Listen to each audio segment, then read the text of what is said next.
All right, let's see how this is going to go. Good morning. 6:09 on Tuesday, February 4th, here in North Texas. 61 degrees right now, north of McKinney, with a high today of 61. Wind's going to shift out of the north here any minute this morning, and we're going to be on the cool side of the cold front, but that cold air spilling into the plains in the Midwest, and we have snow in the Pacific Northwest right down to valley floors. Let's check out those hazards this morning across the country. A lot of fog across the southeast. Winter storm watch for parts of Pennsylvania. Winter weather advisory for parts of Missouri. And then we get up into the Pacific Northwest. That's where the action is, especially Montana. Winter storm warnings, lots of heavy snow here. Winter storm watches 2, winter weather advisories 2 into Idaho, Oregon, Washington, California. Central California at the lower elevations, flood watches here. And even some wind issues for Wyoming and parts of California, Nevada, Utah, as the system moves into the Pacific Northwest. We're going to have a couple systems move across kind of the northern U.S., but it's going to start in the Pacific Northwest for both of those and bring some snow down to some very low elevations in Oregon and Washington. All right, here's the difference in temperature between this time yesterday and today. Is there a cold front somewhere in the Central Plains? Southern Plains into the Midwest. I mean, it's 20 plus degrees colder this morning in Iowa than it was this time yesterday. In fact, it's single digits this morning in Iowa. Also in Nebraska and South Dakota, below zero up there in Minnesota, North Dakota, Montana. And even the teens and 20s get down into Kansas, 20s into the Texas Panhandle. And we're going to see some of that cooler air here in North Texas later on today. And then it's going to retreat tomorrow. All right, here's the surface, and you see the rain and snow in the Pacific Northwest. I mean, snow down to some pretty low elevations. It's going to be kind of a mix for the Willamette Valley, but heavy snow possible even for the coast range of Oregon. Certainly the Siskiyous of Northern California getting all the way into Idaho, Montana, just heavy snow here. And heavy rain when you get into California, and then back to heavy snow for the Sierra Nevada. Lighter snow for the Great Lakes and some rain for the Mid-South and down into Louisiana, Mississippi. Surface for tomorrow. It's a warm front in North Texas, so the cold air dips in and then retreats tomorrow. But look at that, chance for icing all the way from Iowa, Missouri, across the Midwest, Ohio Valley, into the Mid-Atlantic and Northeast. So a lot of icing issues perhaps, or at least a wide area of some potential icing. Back to the Pacific Northwest, heavy snow, even some of the lower elevations for Oregon, especially Northern California into Washington, and then just general snow as you get further inland, except Idaho and Montana getting dumped on along with Wyoming. So those systems moving across the northern tier of the, we'll show it here in the European. All right, here's your 48-hour precipitation next 2 days.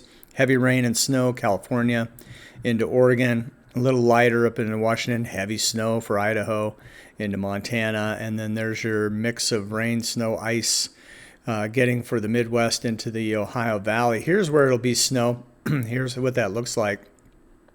And again, those storms tracking along the northern tier of states, so that's where your light snow is up there in the northern plains, upper Midwest into the Great Lakes. But the Pacific Northwest getting hammered with the heavy stuff into Idaho, into Montana, especially 1.5 feet here or more easily. But then even the lower elevations, the Willamette Valleys, 0.8 of an inch of snow for Portland, Oregon, and 1/2 inch or so down to Eugene, and then greater amounts when you head into higher elevations. Even the coastal range, which the elevations aren't that high there, but high enough to pick up some good snows here, maybe 10-12 inches for some. By the time we get into Thursday, still rain and snow for California, Oregon, and across the Pacific Northwest, and still some icing problems, or at least some big areas of some ice moving into the Northeast with some thunderstorms for the Mid-South. All right, let's take a look at the European model and show you what's going on. So I think this is this morning at 12Z, -6 for Central Time, so 6 in this morning. And there you see our system in the Pacific Northwest. This is heavy rain in California, snow as you head further to the north. And then as we go through time, that system moves along the northern tier of the United States, and then the heavier snow picks up in New England by the time we get into Thursday afternoon, and then there's another storm coming in for looks like it's making a beeline for California, and that moves in heavy snow for the Sierra Nevada into Nevada and southern Oregon, and then that system dumps a little bit of light snow, even lower elevations here behind the system, and then it moves into Idaho, Montana, Wyoming, with some really good snows here. And then again, the snow moves across the northern plains into the upper Midwest. My friends in Iowa, western Iowa, it's going to be so close, but it doesn't look like a lot for you, which has been the story of this winter so far. Then as we get, this is Saturday at noon, getting into the Great Lakes, and then again, that just tracks across the Canadian border with some of the heavier rain and snow and some ice for parts of New England. And then you see the cold air kind of hanging out in the plains. So it's lurking, and the pattern has definitely changed. So we're looking for kind of this general trend of colder temperatures most of the country, except for the southeast. This is the 9th through the 13th, and then sort of an overlap on the 8 to 14, which is the 11th through the 17th.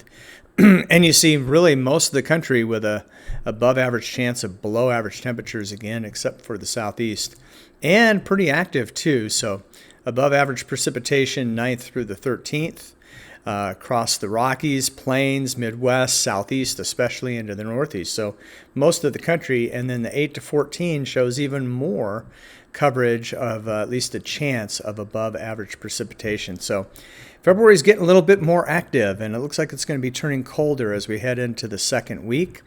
And if you're in the Pacific Northwest, above, say, 500 feet, enjoy your snow. And we'll have an update for you again tomorrow from North Texas. Have a great day. We'll see you tomorrow on the Weather Mic.